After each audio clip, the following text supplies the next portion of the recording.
I think without question, high-intensity resistance exercise can be applied in an interval training manner, especially if you keep recovery durations short and you can see some aerobic improvement. There's research to show that interval-style resistance training can improve cardiorespiratory fitness, can boost some mitochondrial enzymes, can improve other health-related indices. So I think high-intensity resistance training applied in an interval-based manner can sort of provide multiple benefits. You can get a cardiovascular boost and obviously get muscle strengthening, some hypertrophy benefits as well.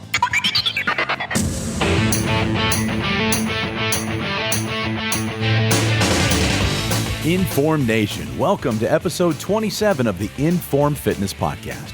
I'm Tim Edwards with the Inbound Podcasting Network and a client of Informed Fitness. We'll be joined by Adam Zickerman, Mike Rogers, and Sheila Melody in just a minute. The title of this episode is Life is an Interval Training Workout. And that's a direct quote from the man who you heard from at the top of the show, Dr. Martin Giballa, the author of the book, The 1 Minute Workout. Science shows a way to get fit, smarter, faster, shorter. Martin Giballa, who's a Ph.D., is also a professor and chair of the kinesiology department at McMaster University in Hamilton, Ontario. His research on the physiological and health benefits of high-intensity interval training has attracted immense scientific attention and worldwide media coverage. Dr. Giballa has published more than 100 peer-reviewed articles, the results of which have been featured by outlets including the New York Times, the Wall Street Journal, CNN, NBC Nightly News, and now the Informed Fitness Podcast, 20 Minutes with New York Times bestselling author Adam Zickerman and friends. Now, in this episode, we are going to give you a double dose at no extra charge. This show will run about 40 minutes due to the volume of valuable content recorded as Dr. Martin Giballa and Adam Zickerman compare and contrast the high-intensity interval training, as Dr. Giballa explains in his book, with the high-intensity strength training performed at all 7 Informed Fitness locations across the U.S. So for those of you who want to get fit, smarter, faster, and shorter, here's Dr. Giballa and Adam Zickerman with Life is an Interval Training Workout. Dr. Giballa, you have this book with an eye-raising title called The 1 Minute Workout. And the argument, if I may, is this, that the benefits, what you're saying is the benefits we gain from the traditional 2.5 hours of recommended a week exercise, of moderately intense exercise, also known as steady state exercise, can also be attained with just 1 minute of extremely intense exercise. Now, for many, this sounds too good to be true, and I will allow you to explain how these exercise benefits can be attained in just 1 minute. But before you do that, maybe we should start with what are the benefits of exercise that we're looking for? Yeah, we're mainly interested in, 3 primary outcomes. One being cardiorespiratory fitness. So, of course, that's the cardio health that everyone normally thinks about, the ability of the heart, lungs, blood vessels to deliver oxygen to muscle. We know that's a really important measure for athletes, but it's equally important for health. We also look at skeletal muscle health. So we'll take biopsies and look at the capacity of muscle to use the oxygen to produce energy. And so we like to think of that as a measure of muscle health. And we'll also measure health-related parameters like insulin sensitivity, as well as things like blood pressure. So we're looking at a range of physiological markers that translate into improved health outcomes. And we know that any type of exercise is beneficial for all of those parameters. We're, of course, interested in time-efficient versions to produce those benefits. Exactly. So speaking of those time-efficient ways, you have termed it high-intensity interval training. So where the title of the book comes from is from work in our lab where we've had people do as little as 3 20-second hard bursts of exercise. So that's the quote-unquote 1 minute workout. Now, typically, that's set within a time frame of about 10 minutes by the time you have a little bit of warm-up, some cool-down, some recovery in between.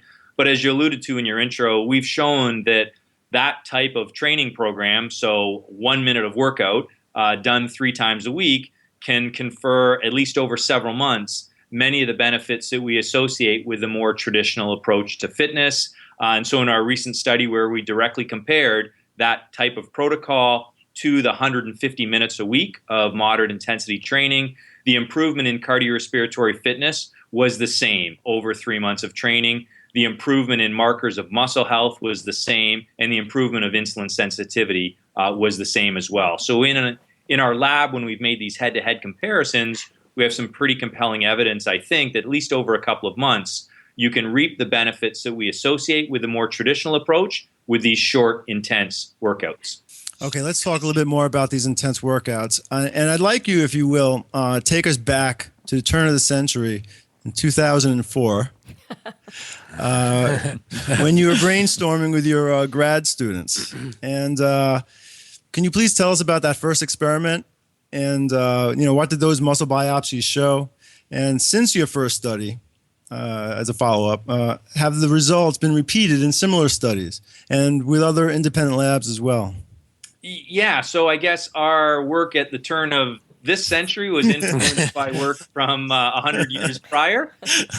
And part of my interest in this topic was I teach a course on the integrative physiology of human performance, and my students are always interested in the training regimes of elite athletes. And they would wonder, why do these elite endurance athletes, world champions, Olympic distance medal winners, middle distance winners, train using these short, hard sprints? So in short, how can short, hard sprints confer endurance capacity? And so that really influenced our thinking. And we wanted to ask the question, well, how quickly can you get these benefits and how low can you go? And we've subsequently gone lower. But at the time, there's a very common test in exercise physiology known as the Wingate test. I'm sure you're familiar with it, which are a test involves 30 seconds of all-out exercise on a cycle ergometer. And we knew that Wingate training was effective from some other studies, but we said, okay, let's have people do just 6 training sessions over a period of 2 weeks. And so we argued back and forth about the number of Wingates and how long we would have the training program last. But we settled on this very simple design, a 2-week study with 6 sessions of interval training over the 2 weeks. And our primary outcomes were endurance capacity, so basically how long subjects could ride a bike until they fatigued, and muscle biopsies to look at those measures of muscle health. And lo and behold, after just 2 weeks of training, we found a doubling of endurance capacity in these recreationally trained students. And so it was a very dramatic illustration of the potency of these short, hard workouts to confer endurance-like benefits. And since then, we've continued to push the envelope, I guess, in terms of how low can you go. And our work has extended out to less healthy individuals. So we've done work on people with type 2 diabetes, and of course, have been very pleased to see other laboratories around the world replicating and extending these findings as well. Yes, we're going to get to that, what you're referring to now with the Katarina Meyers work, for example, right, that you mentioned in later chapters. What I want to point out right now, what you just said, is that you're seeing these incredible improvements, and you said that study lasted 2 weeks. That is mind-blowing, right? I mean, 2 weeks to have those changes occur? So first of all, I want to point out, number one, that that's mind-blowing. Secondly, have you done other studies where you would do it for longer than 2 weeks and have those changes gotten better even? Yeah, so our longest studies have gone out to a couple of months. And so I think you continue to see improvements, but the rate of improvement starts to decline. And so in some ways, it's a microcosm of what happens with any training program. You know, the longer you do it, there's points of diminishing returns. And of course, that can be very frustrating to people, and it leads to periodization and all of these techniques that we use. But in short, you get a lot of benefit early on. So there's a tremendous boost to fitness early on. And like I say, a point of diminishing returns after that, so it's not a continuous straight line. I think that's one of the benefits of interval training is you can get a boost in fitness very, very quickly. And in some ways that helps with lots of other sports and events that you might want to take on after that. But you get this rapid boost in a very short period of time. Great. All right. So now let's get to who we mentioned, who I just mentioned a little bit earlier. This Katarina Meyers, the German cardiovascular physiologist who did some important research trying to answer this question. What sort of exercise can substantially slow and possibly even reverse the age-related loss of our cardiovascular function? Yeah, so Katarina Meyers, and actually the history there is fascinating because some of her training dates back to other classic German researchers. The Germans have had an interest in this since at least the late 1950s. Katarina Meyers' work in the late 80s and early 90s, what was particularly unique about her work is she was applying interval training to patients with cardiovascular disease. So in a cardiac rehabilitation setting, these individuals who'd had a heart attack, and what was the best way to train these individuals to improve their function, improve their heart capacity. And so it was quite revolutionary at the time because, go back 30 or 40 years, if individuals had a heart attack, they were basically told to take it easy, right? Lie on the couch, don't challenge the vascular system because you were worried about subsequent adverse events. And so Meyers' work, she had cardiac patients exercise at about 90% of their maximal heart rate, typically for 1 minute at a time with a minute of recovery. And she showed very profound improvements in their health outcomes and in cardiovascular parameters. So she was a real pioneer, I think, in applying interval training to diseased populations, and in particular, individuals who have cardiovascular disease. And since then, her work has expanded. In Norway, for example, they're another large research center that's doing a lot of this work. It's quite common to incorporate interval training in cardiac rehabilitation setting now. Yes, well, it's breaking major paradigms there, to think that you could apply high-intensity exercise to somebody who just had a heart attack. It's fantastic. Now, I'm familiar with Dr. Meyers' work, actually. One of her papers in particular was this paper that she published in 1997. This paper was showing that of three groups, only the group that performed very intense exercise at 80% of their max were able to improve their cardiovascular function. So she had another group at 60% of their max, and another group, the control group, didn't do anything, and neither one of them showed the kind of improvements. The kind of improvements I'm talking about is increased venous return, decrease in systemic vascular resistance, an increase in cardiac index, and an increase in stroke volume. Now, these are consistent with her other research that you were talking about, because she did a lot of these. And what struck me about this particular one is that these cardiovascular improvements in function were done on a leg press. They weren't done on a bicycle. They were done on a leg press. So my question is, do you think high-intensity resistance training can also be used to change our physiology?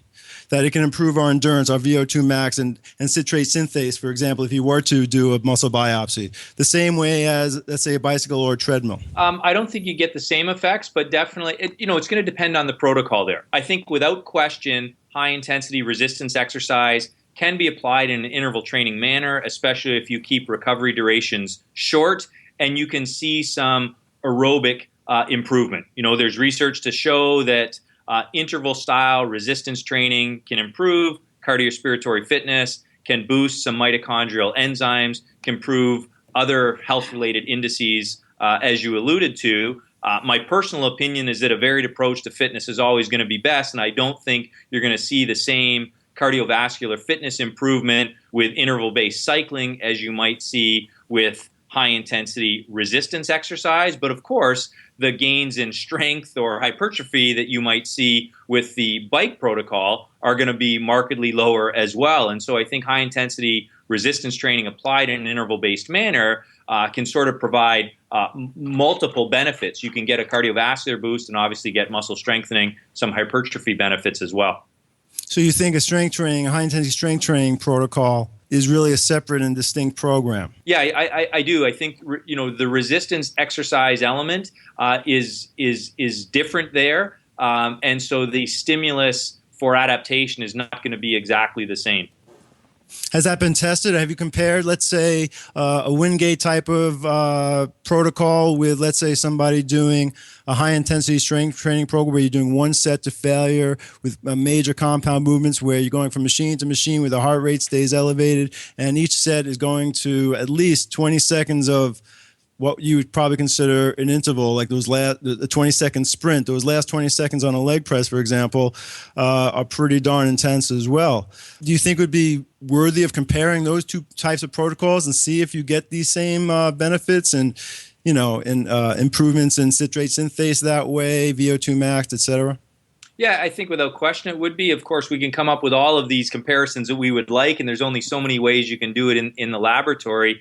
When you do a Wingate test, for example, we know there's no stimulation of growth pathways. So if we look at mTOR signaling and some of these pathways that we know lead to skeletal muscle hypertrophy, even though a Wingate test is perceived as very demanding, the relative resistance on the leg or the relative stress on the leg is quite low as compared to heavy resistance exercise. And so with most forms of cardio-based high-intensity interval training, you're not seeing growth of muscle fibers because the stimulus is just not sufficient to provide the hypertrophy stimulus. Now, when you do high-intensity resistance training, as you alluded to, especially with short recovery periods, you maintain the heart rate so it's elevated. You can see improvements in cardiorespiratory fitness in addition to the strengthening and hypertrophy elements as well. I'm wondering, knowing what we know at this point,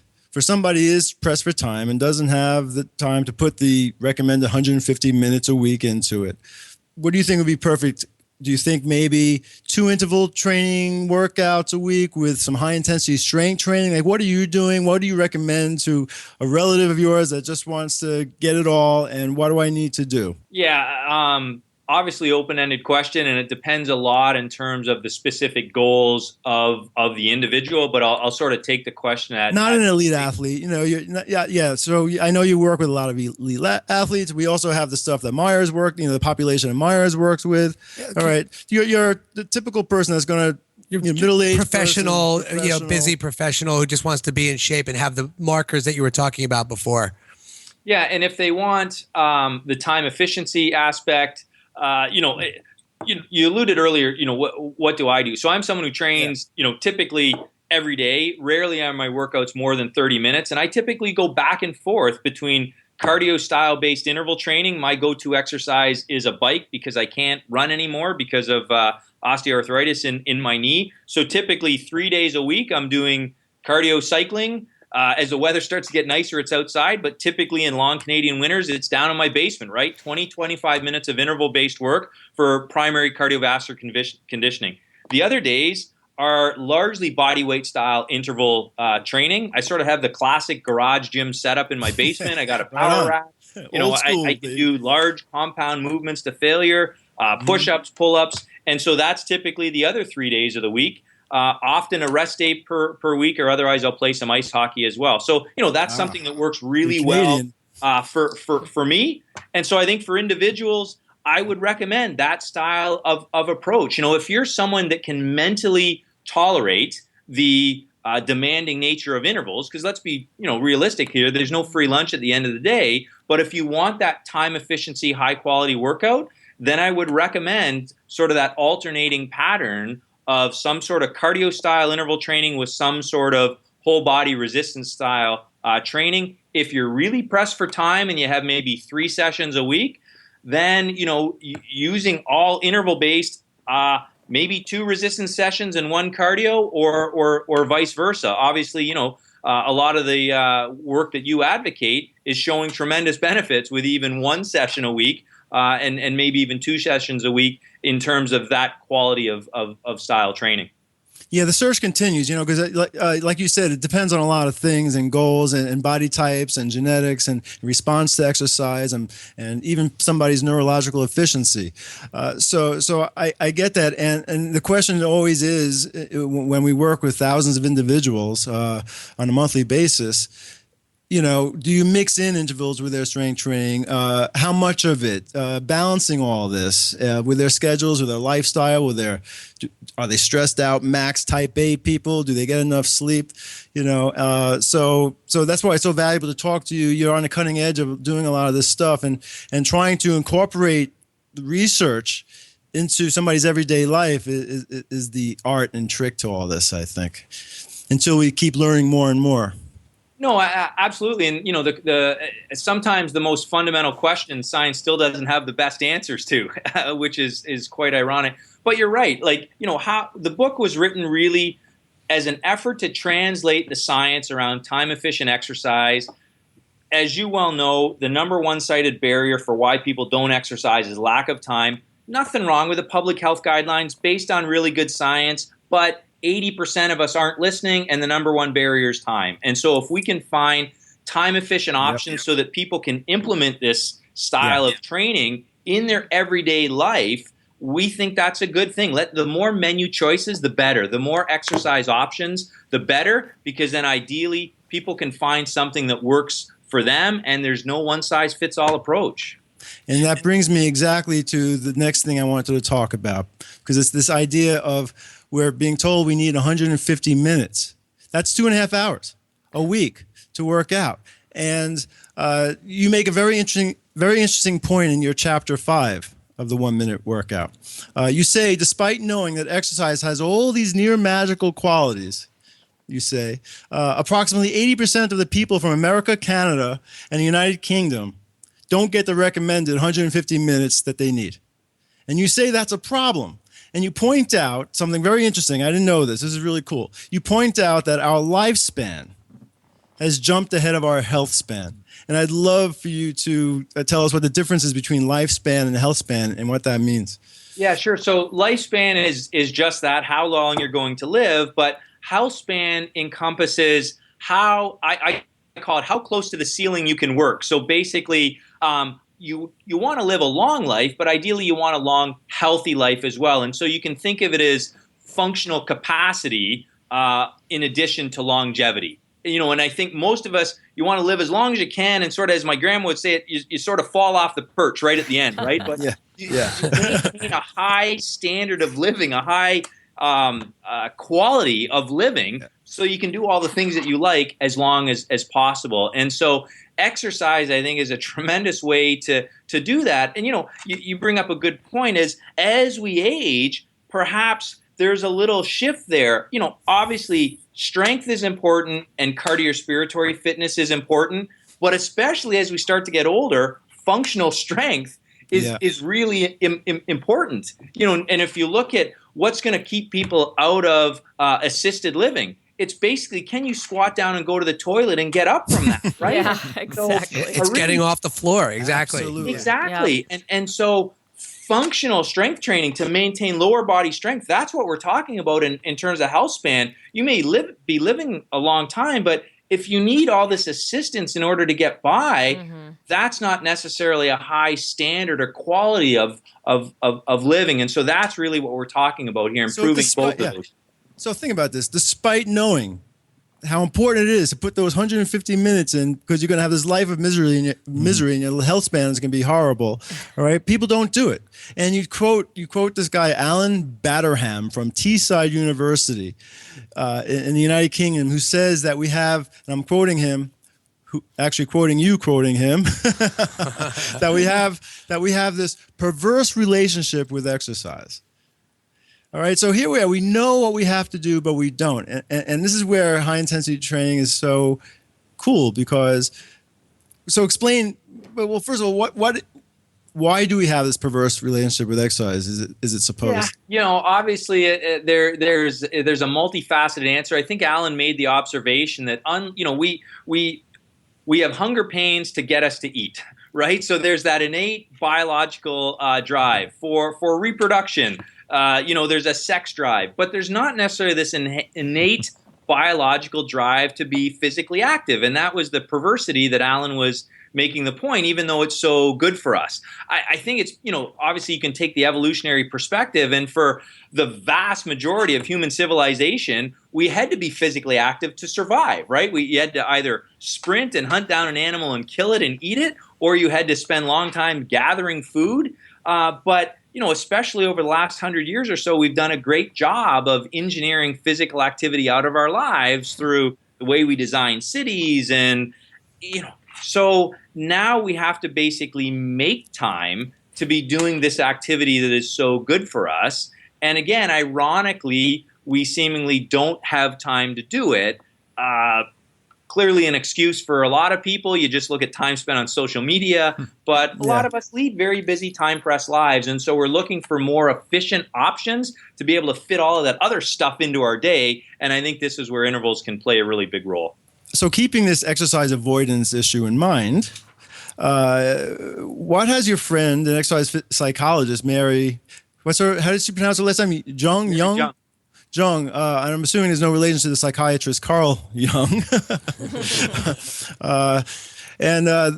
She discovered, what did she discover, and what is her advice? Because you talk about she has these 5 tips for starting an exercise program.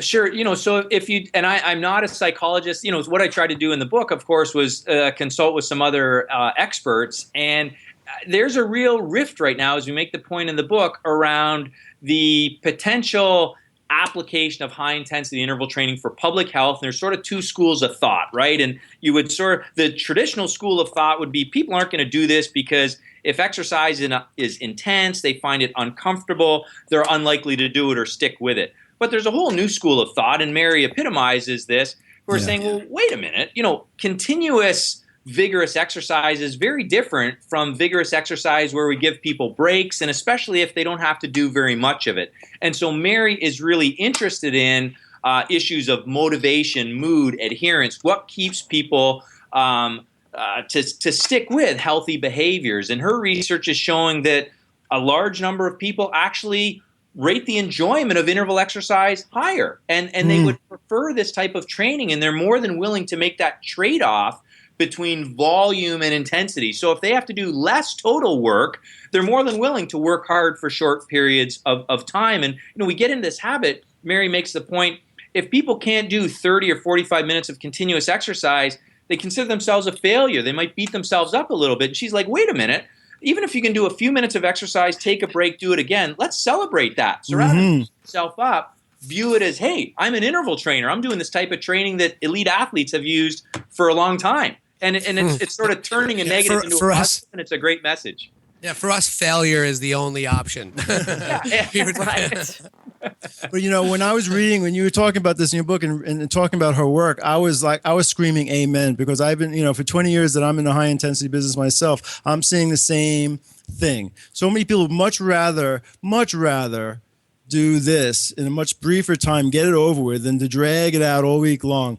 I mean, I remember when I told my mom 20 years ago that I was going to do this for a living, and she knew that I was kind of a little nutty when it came to high intensity work, and she says, Adam, people are not going to work out that hard. You're nuts. I mean, how many people, I would never work out the way you work out. Now, granted, I was doing crazy like CrossFit type stuff, high force, dangerous stuff. I've kind of created a more gentler, kindler way of doing that, but nonetheless, it was really intense, but much shorter. And I said, Mom, I don't know. I think if somebody thinks they're, number one, going to be safe, right, and getting it over with, even though it's more intense, I think they're going to do it. And I said, wish me luck, because I'm going for it, And by the way, I'm moving back into the house because I have no money. Anyway, I moved out a year later. But I was when I was reading, I didn't know about Mary Jung's work. And when I was reading in your chapter, I was like, see, Mom, I told you, Mom, there's proof now. In some ways, science plays catch up a little bit. You allude to the fact that you've been doing it for 20 years. And so people are seeing this in real life, right? And again, the book was really just an effort to say, okay, there's some gaps in the science, but here's science to hopefully validate what a number of individuals are already doing, but they can point to this and say, see, it is backed up by science, right? And so it was really an effort to translate that science into a message that hopefully people can find in an accessible read and hopefully in a compelling manner as well. So without getting into every single workout that you describe, because you get into a whole bunch of variations, maybe you can just give us 2 typical ones that you recommend for somebody who really hasn't ever done intervals before, and how would you get them started? Yeah, so, as crazy as it sounds, there's a workout that we have called the beginner, which is just that. And so if we have people who are completely new to interval training, we'll just say, you know what, just get out of your comfort zone. Don't try to go to 0 to 100 overnight, but just push the pace a little bit and back off. And it's based on research showing that even interval walking is better for people at improving their blood sugar, improving their fitness, improving their body composition as compared to steady state walking. So that's about as simple as it gets, interval-based walking. But it can be really effective. One of my favorites is the 10x1, which is workouts based on Katarina Meyers' work. So it's 20 minutes start to finish, not super time efficient, but it's not a 45-minute jog either. And I like that workout. So this workout involves 10 one-minute efforts at about 85 or 90% of your maximal heart rate. So you're pushing it pretty good, but you're not going all out. And that workout has been applied to cardiovascular patients, diabetics, highly trained athletes as well. And so it's a type of workout that can be scaled seemingly to almost any starting level of fitness. And it's also then, I think, the type of workout that can be scaled to other approaches as well. So if you want to, bring in resistance type exercise, it's a little more suited to that type of protocol as well. And then, of course, I love the 1 minute workout just because it's so effective and so efficient. We've had people do the 1 minute workout on stairs now, just 3 20-second bursts of stair climbing. Again, you can do it anywhere, in your apartment, in your office complex, showing that you get a big boost in fitness with that type of workout as well. And so those lower volume workouts, I think, probably fit, they're in your wheelhouse, I'm sure, and fit and really resonate with some of the stuff that you've been applying for a long time now. Yes, and I'm so glad that your research has been kind of making me realize that my life decision 20 years ago my instincts weren't so off. So thank you so much. To go back to this idea, just that the public health guidelines, only 20% are listening. For those folks who say people won't do this, I would point, look at the ACSM worldwide fitness trends for the last couple of years. Interval training and bodyweight style training on the top 2 or 3, many years running now. So I think there is a lot of interest in this type of training, if only to provide people with more options, number one, and on those days when they are time pressed and might otherwise blow off their workout, even if you got 15 minutes, you can get in a quality training session. Yeah, there's been we've everybody sees the trends, the New York Times, the 7-minute workouts, the boot camps, everything, and you can see all the chatter. Fitting room is one of the things they have in New York City. I don't know if it's beyond New York City, but what we are trying to just present is a safe option for creating that exact same stimulus in the same time. Especially when the safety is around weight training, right? So all the weight training injuries. So it becomes even more important when you have weights attached to your body to make that intensity safer. Absolutely, and you're spot on there. I think it's maybe a little bit easier for some people to apply these cardio style workouts on their own, but I mean, getting qualified instruction from people that know what they're doing is really, really important, especially when it comes to the resistive-based stuff. You end your book with a nutrition chapter and weight loss, right? So I've never really put too much credence in exercise for weight loss. It's generally a diet thing, but there's definitely a synergy, if you will, a system, an approach. If weight loss is part of your goal, and I always joke around, and only half joking around because there is truth to this, that a lot of people that do these high intensity workouts and work out in general, they always say that, I'm concerned about my cardiorespiratory health. But if I told them that it doesn't help you cardiorespiratory health, or it doesn't actually, if I told them it doesn't help them lose weight, they just wouldn't do it. Right. Yeah. They say they care about their heart, but really if they found out that they're not going to lose any weight doing this, they walk out the door. Yeah. So let's face it, we all care about losing weight. And what is the contribution of high intensity interval training to weight loss? And is there a kind of 1-2 punch with high intensity interval training and diet? I'm sorry if the sirens of New York City are overpowering me. No, it's fine. And I agree with you, whether it's 90-10, whether it's 80-20, clearly the energy inside of the equation is much more important. Controlling body size, body composition through diet is the primary driver there. Exercise can play a role with weight loss maintenance. I think over time, high intensity interval training, just like it's a time efficient way to boost fitness, it's a time efficient way to burn calories. But the primary driver is still going to be nutrition.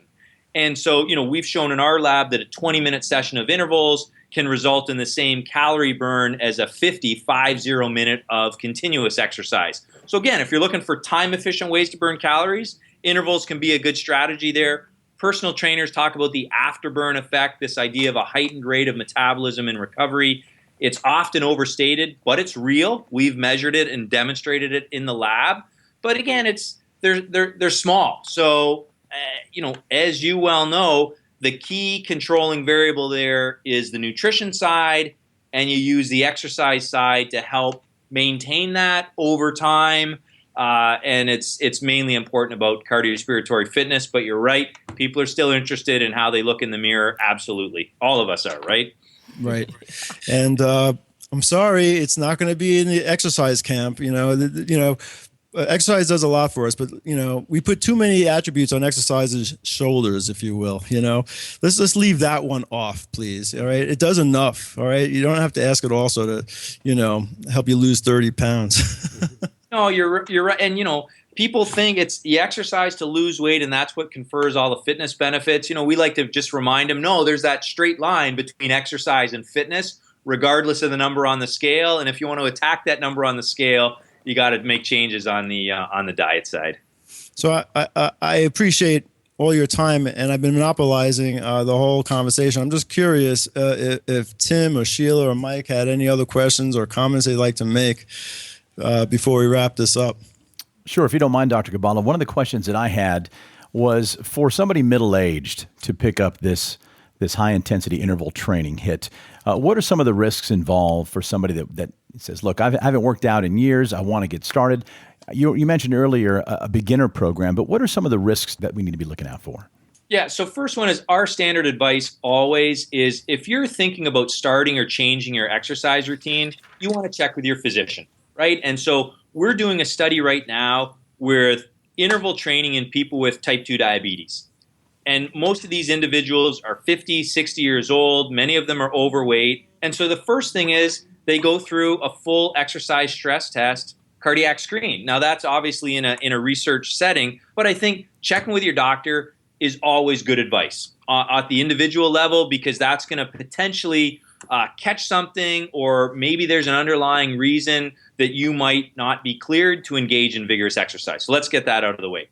That being said, interval training has been applied broadly in many different ways to all of these people that we were talking about: cardiovascular disease, type 2 diabetes, metabolic syndrome, elderly individuals. And so I think there's a type of program, interval training, that's suitable for just about anyone. I go back to my earlier comments. You want to start out easier. And so don't go from being on the couch to the 1-minute workout, sprinting upstairs as hard as you can. Progress to that beginner workout, or maybe the 10x1 or some of these other workouts that we start in the book. Again, it sounds like common sense, and it is. Start out slow, build, progress from there. So the risks, exercise carries a transient risk. Let's be realistic about that. And so when you're engaged in exercise, your risk of having a cardiac event is slightly higher. But the other 23 and a half hours of the day when you're not exercising, your risk is markedly lower. Mm-hmm. And so if the choice is even a single weekly bout of high-intensity exercise or nothing, you're much better off doing the exercise. Here in Canada, you read the high-profile reports of the ice hockey player skates on a Friday night in a beer league with his buddies, and occasionally there's these one-off tragic events where someone has a heart attack and dies on the ice. Very tragic for this individual, and people get scared of exercise.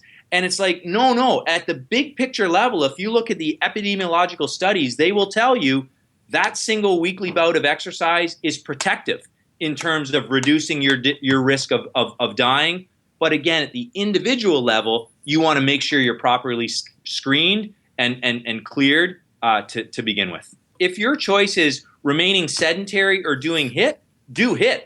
If you're an older individual with some risk factors who's not time pressed, then maybe consider the moderate approach. But that message doesn't resonate with a lot of individuals. And so I think as an individual, get checked by your physician, but people don't need to be afraid of interval training. It comes in lots of different flavors, and there's a flavor, to my mind, that's suitable for just about anyone. Right. Are there any known cardiac conditions where you have to be concerned about it that we know about? I'm not a cardiologist, but I mean, certainly some ischemias, unstable anginas, things like this, where those are really high-risk individuals that need to be carefully monitored. But, I'd point to the fact that there's a lot of cardiac rehabilitation programs now that are incorporating interval exercise and resistance exercise on a regular basis. Where you spoke before about how like you get a new boost on, like if you're doing intervals for the first time and you get a boost, and after a while, it kind of, it goes up, and then there's some diminishing returns after a while.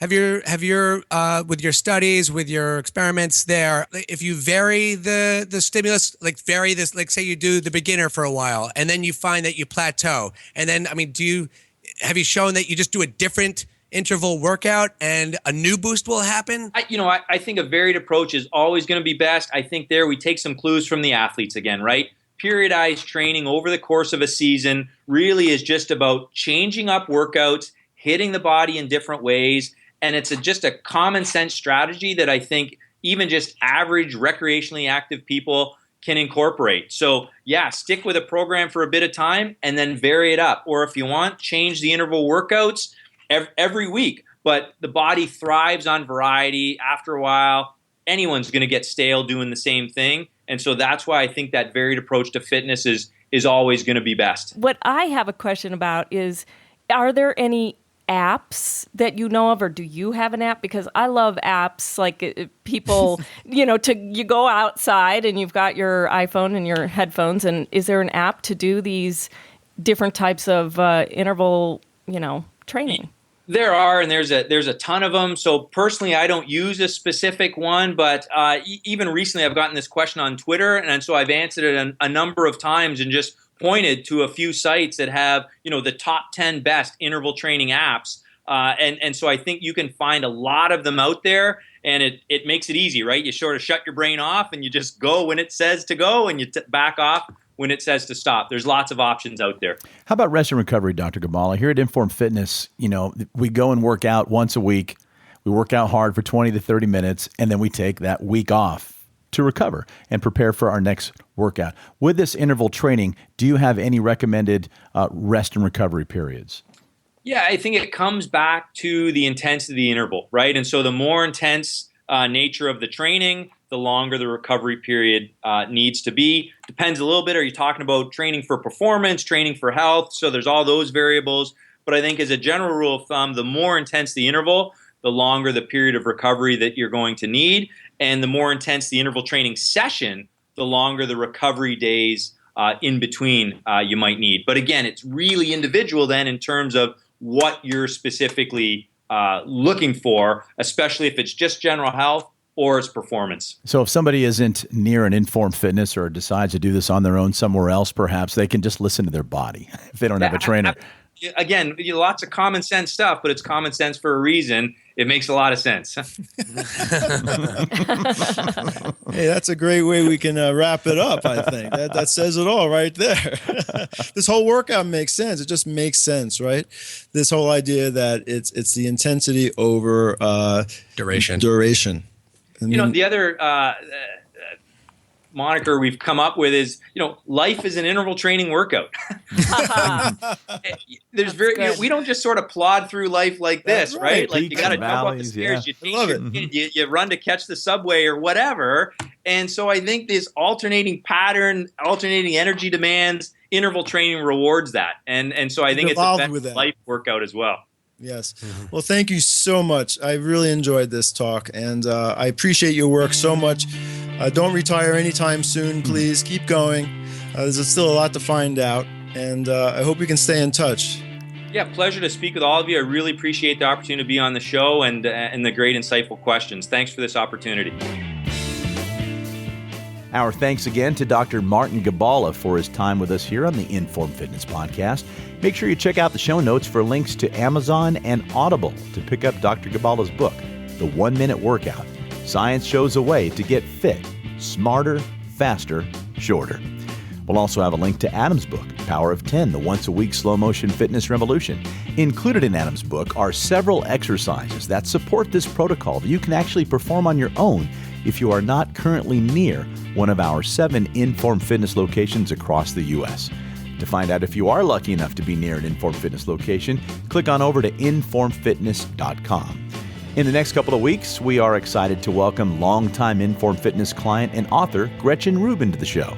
Gretchen will be discussing by how regularly participating in an exercise regime like high-intensity strength training can actually contribute to your overall happiness.